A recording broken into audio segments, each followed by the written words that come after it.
kebiasaan Nabi SAW yatasahhar ma'a ihda zaujatih. Nabi bersaur dengan salah satu dari istrinya. Nabi nggak memerintah, nggak ngumpulin semua istrinya. Yuk, Dek, Hafsah, Aisyah, Safiyah, ya, Sauda, ya, Maimunah, kalian semua kesini yuk kumpul. Tolong bikin masakan sahur yang enak. Kamu bikin rendang, kamu bikin sop iga, kamu bikin sate padang misalkan. Enggak. Nah, Nabi sahur bersama salah satu dari istrinya dengan menu yang simpel. Ya, Nabi 9 istrinya nggak disuruh masak rame-rame untuk menu sahur Nabi. Ya, Nabi nggak ingin merepotkan keluarganya. Nabi nggak ingin keluarganya habis waktunya untuk masak. Nah, di zaman kita sekarang, setan dan pasukannya menyiapkan jebakan untuk kaum wanita. Untuk menyiapkan keluarganya makan sahur, dia sampai masak dari 1:30 malam udah masak. Padahal masih banyak waktu yang dilakukan untuk sholat malam, zikir, baca Al-Quran, istighfar. Makanya Allah berfirman, wabil ashari hum yastaghfirun. Dan di waktu sahur mereka apa? Istighfar. Di waktu sahur mereka istighfar. Kata para ulama, ditakwil juga terkait dengan istighfar, mereka juga tahajud. Demikian para sahabat radhiyallahu anhum ajma'in. Istighfar, tahajud, ya, juga bisa kita penuhi dengan baca Al-Quran. Bukan waktu sahur, banyak makan sahur. Habis waktunya untuk makan sahur. Adzan fajar 4:30, sahur sudah di hari 4:30 sampai 4:30. 1 jam habis waktunya untuk sahur. Rahimakumullah jami'an. Nabi SAW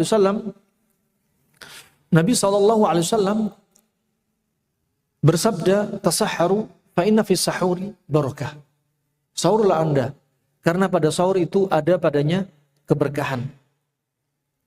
Berkah dari sisi apa? Berkah Anda menjalankan sunnah. Berkah dari sisi apa?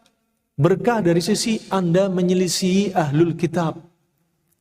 Nabi bersabda, inna fasla ma baina siyamina wa siyami ahlil kitab aklatus sahur.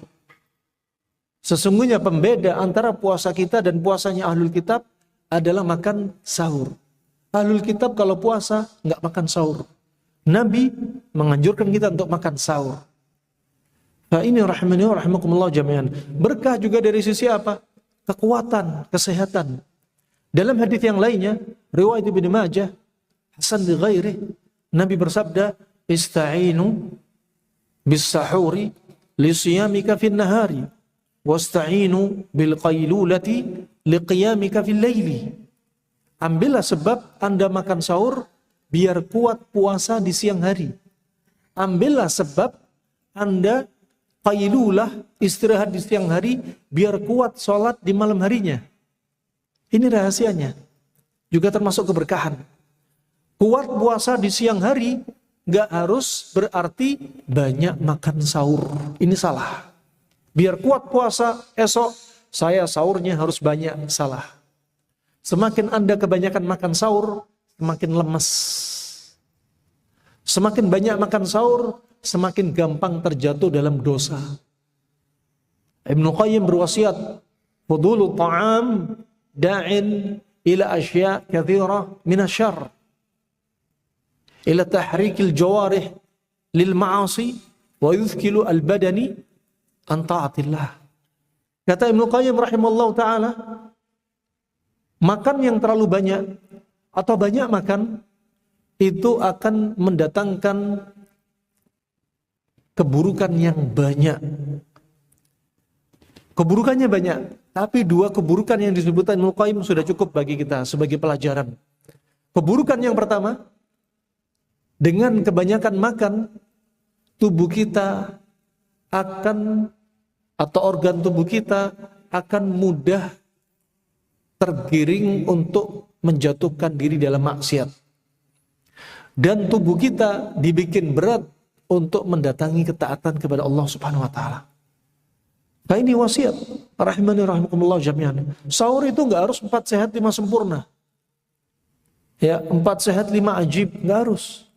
Sahur itu cukup. Nabi bersabda, bihasbi bini Adam ukulatin hatta yuqimna sulbah. Cukuplah anak Adam makan beberapa suap sampai tulang punggung tegak. Udah. Ini katakan sahurnya umat Islam, kata Ibnu Qayyim, mau sahur, mau makan biasa, mau ketika makan nggak dalam kondisi puasa, ini kebutuhan primernya, kebutuhan makan primer umat Islam ya ini, makan beberapa suap sampai tulang punggung tegak. Kemudian kebutuhan makan sekundernya apa? Kata Ibnu Qayyim, lanjutan dari hadis ini. Fa in kana la mahala fa thuluthun li ta'ami wa thuluthun li syarabi wa thuluthun li nafasi. Sepertiga untuk makanan, sepertiga minuman, sepertiga untuk nafas. Adapun untuk menu sahur, Nabi seringnya, kata sering di sini, ya, kalau kita lihat sering, berarti tidak menutup kemungkinan Nabi sahur juga pernah selain bukan kurma. Ya, tapi kalau kita lihat seringnya Nabi kurma, sahurnya menunya. Beliau bersabda dari hadis Anas bin Malik, riwayat Abi Daud, "Ni'ma suhurul mu'min at-tamr." Senikmat-nikmat sahurnya seorang mukmin kurma. Pertama kurma, kita makan kurma cepat. Gak habis waktu kita untuk makan sahur. Gak banyak habis. Makan kurma cepat, dari sisi waktu cepat, efektif, ya, efisien, termasuk tenaganya juga efisien. Sahur yang kita butuhkan, kalau kita lihat Nabi sering pakai kurma, yang kita butuhkan bukan lemak, bukan protein, tapi kalori. Nah, kalori pada kurma dibanding kalori pada nasi, nasi satu entong, satu centong, 100 gram, kalorinya 130. Sedangkan pada kurma, 100 gram, kalorinya 280. Berarti tinggian kalori mana? Kurma. Nah, dan kurma berikutnya, kurma 0 kolesterol. Kadar protein hanya sekitar 6. Dan ini lebih dibutuhkan untuk aktivitas detoksnya tubuh kita dari ba'dal fajar sampai maghrib. Detoks yang panjang. Kalau detoks tubuh kita sudah lelah, exhausted. Ketika sudah lelah, jangan dikasih makanan menu sahurnya yang berat-berat dari kolesterol dan protein. Akhirnya apa? Lelah ketemu lelah. Anda bakal tambah capek, tambah gampang ngantuk, tambah lemes. Anda nggak jadi orang yang produktif. Urusan kerja kantor nggak produktif, ya, atau produktif dalam urusan ibadah, amalan, baca Al-Quran malas. Ya, mata untuk baca Al-Quran pengennya nutup terus. Ima karena ada jinnya atau nggak ada jinnya karena malasnya. Nah, begitu pula ketika sahur, ketika buka juga jangan terlalu banyak. Biar Anda kuat salat isya dan salat tarawih, dan Anda kuat untuk membaca Al-Quran di malam hari. Ini rahmani rahimakumullah jami'an. Begitu pula yang berikutnya, ketika perut kosong, kata para ulama kedokteran Arab klasik, yang paling cocok itu yang manis-manis. Bukan semua manis. Ya, sahur es teh manis, buka es teh manis, bukan. Tapi buah yang manis ini dibutuhkan. Dan paling cocok untuk liver dan limpa. Oleh karena itu, ketika perut kosong, jangan konsumsi yang pahit-pahit, pedes-pedes, asin-asin, masam-masam, atau yang hambar. 5 rasa jangan, mending cari yang manis. Begitu pula ketika buka puasa. Nabi nggak minum air, air itu dingin sifatnya dan dia hambar. Nabi nggak konsumsi yang pahit, pedes, masam, asin, nggak. Tapi buka puasanya sama. Sahurnya kurma kering, bukanya kurma rutop. Bayi baru lahir juga demikian, ditahnik pakai kurma. Kenapa kurma? Gak pilih buah yang lainnya? Karena ada hikmah. Yang dibutuhkan oleh liver dan limpa ada yang manis-manis. Sampai kata Imam Ahmad, kalau gak ada kurma, pilih madu. Kalau gak ada madu, cari tebu. Intinya manis dibutuhkan. Sampai kata Syekh Ibnu Utsaimin rahimahullah ta'ala, kalau bayi sudah terlanjur disusui, Karena susu rasanya bukan manis. Imma hambar, imma ada asinnya. Karena kandungan kolesterolnya. Ya, kalau sudah disusui nggak ada lagi sunahnya tahnik, kata Syekh Ibnu Utsaimin rahimahullah taala. Karena yang dibutuhkan ada yang manis-manis untuk masuk liver dan limpa.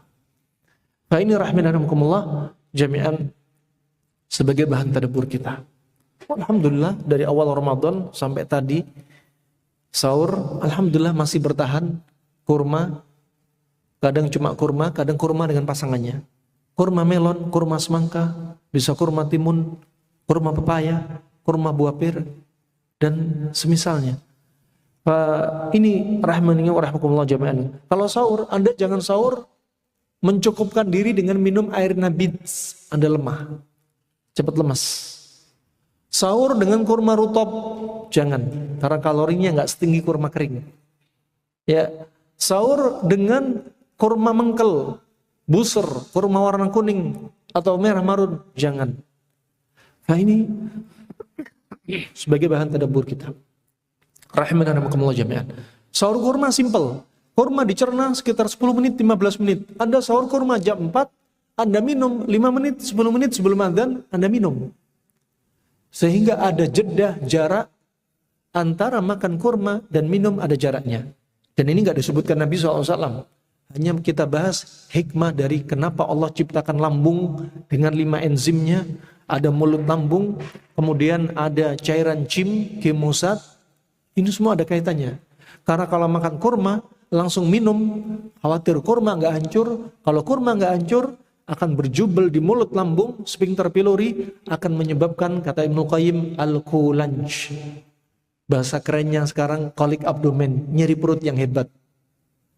Ya, saya heran, habis sahur kok begah, habis sahur kok lambung sakit. Ini jangan salahkan puasanya, jangan salahkan takdir Allah, jangan salahkan syariat Allah, jangan salahkan Allah, salahkan diri kita. Bagaimana cara kita sahur, apa yang dimakan, kombinasinya apa, itu perlu. Bagaimana antara sahur dan minum perlu dibahas. Apalagi menu makanannya berat. Makan daging-dagingan, ada kambing, ada sapi, ada ayam bebek, semua dimakan semua. Habis itu langsung minum. Ya, ini lebih apa? Lebih potensi menyebabkan al-kulanj atau kolik abdomen, nyeri perut yang hebat. Ini ulama kedokteran klasik yang membahas begitu detailnya. Mereka menelaah dari firman Allah, laqad khalaqnal insana fi ahsani taqwim. Sungguh Allah ciptakan manusia dengan sempurna ciptaan. Sempurna dari sisi apa? Ahsanus surah wa ahsanul qamah. Sempurna anatominya, sempurna fisiologinya. Oh, kenapa Allah ciptakan lambung seperti huruf J? Ya, ada puncaknya, fundusnya, ada perutnya, ada mulut lambungnya, ada 5 enzimnya, dindingnya ada 3 lapis. Ya, dinding paling luar ada sarafnya, sehingga kalau ada masalah gastritis, dia nyeri sebagai alarm. Semuanya Allah ciptakan lengkap. Dari inilah para ulama membahas. Ini rahmani rahimakumullah jami'an yang baru kita tadabburi. Kemudian barakallahu fikum, sahur dengan simpel Anda bisa menjalankan aktivitas yang lain. Baca Al-Quran lagi. Ya, atau istighfar lagi. Ya, atau siap-siap untuk melangkahkan kakinya ke masjid.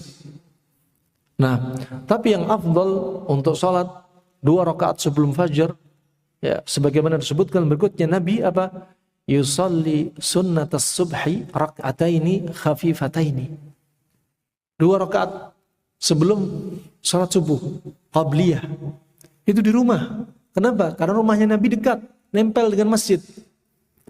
Ya, kamarnya Aisyah radhiyallahu anha dekat. Nah, sehingga apa? Salat yang terbaik di rumah. Afdhalus salatil mar'i fi baitihi illa al-maktubah. Sebaik-baik salatnya seseorang itu apa? Di rumahnya. Kecuali salat fardu. Salat fardu ya harus di masjid. Tapi kalau Anda masjidnya jauh, Anda setelah adzan salat sunnah di rumah, ke masjid, kalau berangkat salat sunnah di rumah, berangkat ke masjid, nggak dapat takbiratul ihram, ya akhirnya nggak dapat keutamaan untuk salat dapat takbiratul ihram. Yang mana kalau kita merutinkan diri kita selama 40 ya, yaitu mendapati takbiratul ihram, dikatakan 40 hari mendapati takbiratul ihram, maka kita apa? Dibebaskan dari apa? Buri'a minan nar wa minan nifaq. Akan dicabut dari hati kita ke sifat kemunafikan, dihindarkan dari sifat munafik dan dijauhkan dari neraka. Maka kalau kondisinya Anda rumahnya jauh, kalau Anda salat rawatibnya di rumah, nggak dapat takbiratul ihram, ya sudah salat rawatibnya di masjid. Anda jalan aja. Nah, fa ini rahmani wa rahmakumullah jami'an. Kenapa? Salat subuh keutamanya apa? Afdalu minad dunya wa ma fiha. Lebih baik daripada dunia yang seisinya. Sampai ulama berpendapat kalau ketinggalan salat 2 rakaat sebelum fajar boleh diqadha. Karena apa? Keutamaan salat tersebut. Nah, habis sahur termasuk kesalahan kita, ada yang olahraga setelah sahur, salah. Ya, setelah sahur sengaja lari-lari. Nah, ada yang setelah sahur kebiasaan mereka tidur, ini salah. Bisa menyebabkan apa? Di antaranya potensi terjadi fermentasi. Nah, pantas tak heran kalau ada orang selepas sahur puasa, habis sahur tidur, habis sholat subuh tidur lagi. Dia mengeluh apa? Kok kenapa ya? Berapa hari ini di bulan Ramadan gula darah saya naik? Ya wajar. Darah saya kental, wajar. Asam urat naik, wajar. Kolesterol naik, wajar. Kenapa? Pencernaan melemah. Kalau pencernaan melemah karena apa? Metabolisme melemah. Gara-gara apa? Salah kita. Juga timbul sakit mah juga.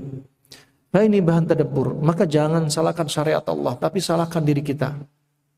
Jangan celah syariat ini, celah diri kita sendiri. Ya, walumu anfusakum, celah diri Anda sendiri. Makanya Allah berfirman dalam surat An-Nisa ayat 79, ma asabaka min hasanatin faminallah wa ma asabaka min sayyi'atin famin nafsik. Kalau Anda dapat nikmat, kebaikan, nisbatkan itu kepada Allah. Kalau Anda dapat musibah, cobaan, malapetaka, penyakit, sakit, nisbatkan pada diri Anda sendiri. Contoh pada Ramadan, nama Allah Asy-Syafi, Allah Maha Penyembuh. Dengan Ramadan untuk menyembuhkan penyakit kita, membersihkan racun dalam tubuh kita, menghilangkan penyakit pada psikis dan jiwa kita, menghilangkan penyakit fisik kita, racun dalam tubuh kita, sel tumor, kanker, leukosit dinaikin, kekebalan tubuh dinaikin. Ya, wah, ini keutamanya sangat banyak. Dengan ini nggak mungkin puasa dengan syariat Allah yang sempurna, menunjukkan sempurnanya Asmaullah Al-Husna. Nggak mungkin puasa ini untuk bikin Anda sakit. Bahkan kalau Anda sudah sakit, Anda ada yang sakit, atau Anda safar, yang sakit dan safarnya memberatkan diri dia, justru menunjukkan sayangnya Allah, Ar-Rahman, Ar-Rahim. Allah tidak menganjurkan Anda untuk tetap puasa, bahkan dianjurkan diqadha di hari yang lainnya. Faman kana minkum maridan aw ala safarin fa iddatum min ayyamin ukhra. Diganti hari yang lainnya. Bahkan ketika yang maksain safar, takut sakit, Nabi bersabda, laisal bir asyamu fis safar. Rawahu Muslim. Bukanlah satu kebaikan orang yang memaksakan diri puasa ketika dalam kondisi safar. Bukan kebaikan. Karena apa? Khawatir dia tambah sakit. Atau jatuh sakit gara-gara puasa dipaksakan ketika safar. Atau sakit dipaksakan tetap puasa. Allah gak ingin hambanya tambah celaka. Dijelasin semua oleh Allah Subhanahu wa ta'ala.